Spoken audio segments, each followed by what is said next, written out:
What if you died today? Do you think you would have a lot of regrets? Do you think you have fulfilled your purpose? Would you be satisfied with how you lived? Have you lived enough? That's a theme I always ponder upon. For me, I don't think I have. I would have lots of regrets, goals accomplished, things I didn't do, places I didn't go to, and a life that I haven't lived. I would regret a lot of things. Wouldn't it be such a horrible way to die, thinking that you haven't accomplished enough? This theme of not living enough is tackled in a game called Before Your Eyes. This game utilizes the blink tracking system, so every time you blink when you see a metronome, it will move forward in time, making you miss out on the memory and also making you feel like you're seeing Benny's life flashes before your eyes. But one of the biggest moments of the game is when it reaches the end. I'm going to spoil the whole game, so if you haven't played it, please go play it and show some love to the developer. They deserve all the love they could get. If you have played it or watched someone else play it, then here it goes. It's a game about a boy named Benny. This game is simple. It started with Benny floating in a dark sea before being picked up by a ferryman. The ferryman senses something unique about Benny, and he wants to bring him to the gatekeeper's paradise. If Benny is worthy, he would get to enter it, and the ferryman would be rewarded. So the ferryman asks Benny to tell his memories, but he explains that Benny would be unable to stay within the memories, and that every time he blinks, you're going to jump forward in time. With that in mind, Benny blinks and the memory starts playing. We see Benny with his mom and dad, who live a normal life, growing up in a normal town near the sea. Richard was an office worker and Elle was an accountant and an aspiring composer. They also had a cat named Ernie. As Benny gets older, he developed a passion for painting and music. One day, Benny began playing Elle's composition by ear. They believe him to be a prodigy and begin to give him piano lessons. Benny then continues to improve his piano skills, impressing his parents and their friends. He also gets to know Chloe, his neighbor. It's a beautiful game, and the art style, though simplistic, serves its purpose. But let's continue. Elle wants Benny to go to a prestigious music school, so Benny is given lessons, and Elle, being her teacher, intensifies their practice sessions, making Richard voice out his concern about Benny. On the night before the audition, Chloe invites Benny to camp on the beach, and you have a choice to go join her or stay in a room. The next day during the audition, Benny got rejected by the school, whether they went out or not. At the age of 12, he came up with a sickness. He couldn't go out and had to stay in for a year in his room. But then he rediscovered his long-lost passion, which is painting. The state of him being homebound allowed him to practice and get better at art, and that helped him to get into art school. His unique style gained him some attention, and eventually he became a successful artist. Things are going well for him. He got to display his art at an exhibition, and he got an offer from other people to work with them. Hey, Ben. However, one day he received a phone call from his mother, Elle, saying she was going to be sick after meeting the doctor, and after that, she suddenly died. You'll hear from the person who I believe is the single thing in the world. Benny fell into a dark void. He isolated himself from the world and was only able to paint his mother's final portrait in different variations. After some time, his dad Richard asked Benny to clear up some of his mom's belongings at their house. There, he found her old music. It helped him to find his artistic drive, and he was finally able to paint a portrait of his mother, which he later displayed at his latest exhibition. He then ran into adult Chloe, and she invited him out for a drink. The merry and the dare. The ferryman celebrated his colorful life, but the seagulls, which are the souls of liars, sensed something wrong and started making a lot of noise. Shut up, you scumballs! You lucky bastard! Benny wasn't telling the truth. The ferryman was mad and warned of the consequences of not telling the truth to the gatekeeper. Remember the seagulls?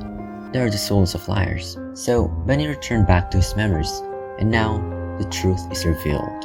When he was sick, he didn't recover. His illness was terminal. Now we know that all his memories of being a successful painter were lies and mere fantasies. He didn't get to live a long life. While bedridden, he took up writing on his mother's old typewriter, and Elle told him to write about his life. He did as he was told, and when Elle read it, she cried because he was calling himself a loser, and he was mad that he didn't do anything to fight the disease. The disease got worse, and Benny was depressed and dying. So her mother, after reading the version of Benny's story, created her own. She said Benny has already lived a great life, a full life. So when he knew he was going to go, he was okay. Because he'd already lived a great life, a full life. And he was everything he needed to be, just as he was. The ferryman realized that stories didn't have to be grand and that Benny's life, while short, was fulfilling and thus was a great life. She's gonna let you in. Go on. You know what to do. It's a very important message. You don't have to change the world. We may never be able to do that. Some people are just destined to live a normal life. Benny had a life he wanted to fulfill, but he couldn't. But his mother, no matter how strict she was, reminded him that his life is enough. It was complete, and he has lived enough. He's fallen in love, played music, learned about hard work and discipline, and experienced the ugly and the beauty of life. You can live a normal life and die happily, even if you don't get to experience everything that life has to offer. His mom reminded him that life shouldn't be all grand for it to be good or feel fulfilled. His life was normal, but that doesn't mean it's bad. The fox said a big life with grand stories can be overrated, and in Uncharted 4, Sam, who was in prison for years, said that in prison it's the little things that you miss the most. All those years. It's the little things that you miss the most. The smell of fresh citrus. Riding the motorcycle. It's little things, but... Yeah, I know. He's a video game character, so take it for what it's worth. But you know, it's still something. This reminds me of another story called The Idiot by Fyodor Dostoevsky. Dostoevsky was a Russian novelist. In 1849, he was accused of reading works that were banned by the government. He and his fellow conspirators were arrested and sentenced to death by the firing squad. However, just as they were about to get shot, someone delivered a letter from the Tsar commuting the sentences to hard labor in Siberia. Dostoevsky then spent 4 years in the Siberian prison camp. He wrote The Idiot after some years of getting out of prison. In the novel, Prince Mishkin talks about a man who was waiting for his execution. When waiting, the mind seems to speed up and experiences time differently, until the time experienced becomes unbearable in its enormity. The man even said that he longed to be shot quickly. When the man has 5 minutes left before his death, he seemed to be living so many lives that there's no need to think of the last moment. He divided the time into portions, one for saying farewell to his friends, then for thinking over his life and career and all about himself, and lastly, to look around for the last time. When saying goodbye, he asked everyday questions and seemed to be much more interested in the answer. The most terrible realization, according to Mishkin, is that of a wasted life. He was filled with immense love for the world. He noticed how beautiful the sunlight can be when the gilded spire of the church nearby glistened in the sun. He became desperate for another chance at life. He would vow to live every moment consciously, and he has now awoken to the joyous wonders of life and can bear the thought of only realizing this and not being able to let his words and actions be guided by this fundamental insight. But then, someone came with a letter, and they were reprieved. Imagine the life you were going to lead after you're going through that. We would love and treat everyone equally. We would be enamored and exhilarated by the little things that seem normal to others, and it may seem like we're some kind of an idiot. That probably is one of the most profound books that I have ever heard. I didn't read it, just heard about it. But the philosophy behind it is just super profound. Life is precious, so live your day in a way that you could appreciate everything, so that when you die, you wouldn't regret it. When people think of a full life, some of them may associate it with going to other countries, experiencing different cultures, or doing things that marinate every inch of a fiber with adrenaline. But it doesn't have to be grand. Sometimes, life can be as fulfilling as those who make it big. You could be spending your time cooking for your loved ones, being with people you love, doing what you like, playing video games, hiking, swimming, or just whatever that you think is productive. But in a world where people are hooked to screens, it creates a barrier for them to live fully. These screens take away our potential. Although some people put it to a good use, the majority of us are distracted by the temptation of the internet, of the cheap entertainment that gives no real value. But if you were at the end of your life and you get the chance to rewatch it, would you want to watch yourself just being on the phone all the time? I guess not. But there is a dark side to wanting to live life fully. For example, in Before Your Eyes, the boy was feeling dissatisfied with his life. He wanted to become a painter or to live as a great painter, but he died at the short age of 12. Becoming a painter was the life he couldn't get, and it's a reality for most people on Earth. 5 million children under the age of 5 died in 2020. For adults, some people are just born to lead a certain life. Not all people would become super successful, and not all of us will be super rich. If you don't achieve all the stuff that you're dreaming of, it's easy to feel like your life is a failure since you haven't lived up to your standards. It's not a good feeling and not a good way to live. Sure, you can try to achieve all those things, but if you can live in the moment and that the only way to satisfy yourself is to go on great and grand adventures, then I think you're missing the point. To me, there are 2 ways to approach a full life. One is to reach for the grand things, and the second one is to enjoy the little things like Dostoevsky's Idiot and Before Your Eyes.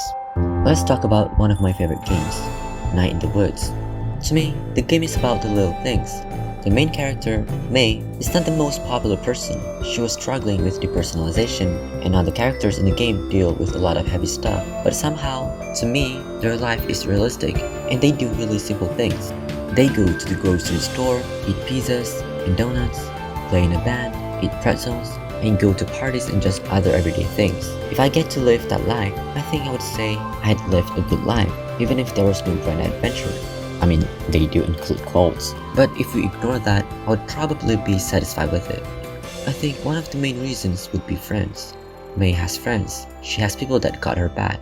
This is something that I struggle with because I'm quite introverted and I crave like super meaningful relationships. So I want my friends to have a deep insight about life, and it's hard to find people like that.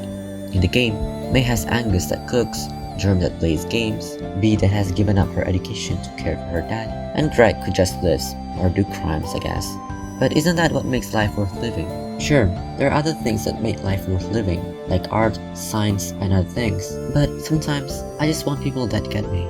Anyway, I do have friends that care about me. I'm grateful for that, but yeah, no one is perfect. I guess one way we can explore the otherworldly experiences is by using video games to experience the kind of life we could never experience. If you wanted to be in the Wild West, then you can play Red Dead Redemption. If you want to explore the world with a newly resurrected brother, then you can play Uncharted 4. You can become a Firewatch, you can watch your wife die again and again with 12 minutes, and other things. Not living fully is a big fear for most of us. We all want to travel the world, jump off a plane, be an emperor, or whatever.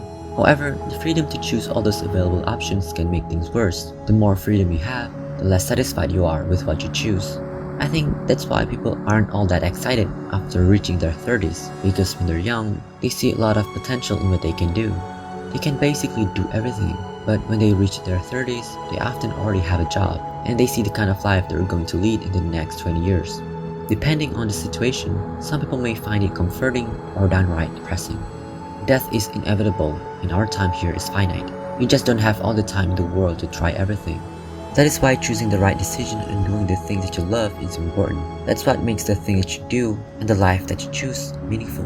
So you need to really choose carefully. Even if you could try everything, you wouldn't have the time to master each and every one of the things that you do. So instead of choosing everything, dive deeper and explore the things that you have chosen. That's not to say abandoning other things completely. You can still explore other things, but make sure to stick to the things that you find value in, instead of focusing on the things that you find less value in. You can't waste your time. Remember that every moment is a choice. You can either be on social media or do something else. Maybe you can cook, go for a jog at the park, sing a song, or create something. Whatever that is, make sure that you like it. If you struggle with finding meaning in everyday life, some people find meaning even in the direst situation they're in. Viktor Frankl survived being in a Holocaust camp, and he wrote a book called Man's Search for Meaning. He saw the worst of humanity during his time in the concentration camp. The prisoners were deeply affected by unbearable hunger, constant humiliation, and the imminent threat of death. Despite this situation, Frankl realized he was free. He had control over how he thought and acted. Even in the worst situation, people have a choice, and with that comes the ability to exert control and thus create meaning in any situation. He discovered that prisoners who had hope or had something to live for were the ones who survived, while those who gave up hope and stopped looking for meaning didn't. So yeah, there's a lot of things to look forward to in life. Make sure you live life deliberately and try to find meaning in the things you do. Thank you. Zagrajam. I want to talk about eudaimonia, which is like striving for excellence and building yourself for the better. But I think this video is already too long, so yeah, I'll make a video on it. Thank you for watching, it means a lot, and Happy New Year!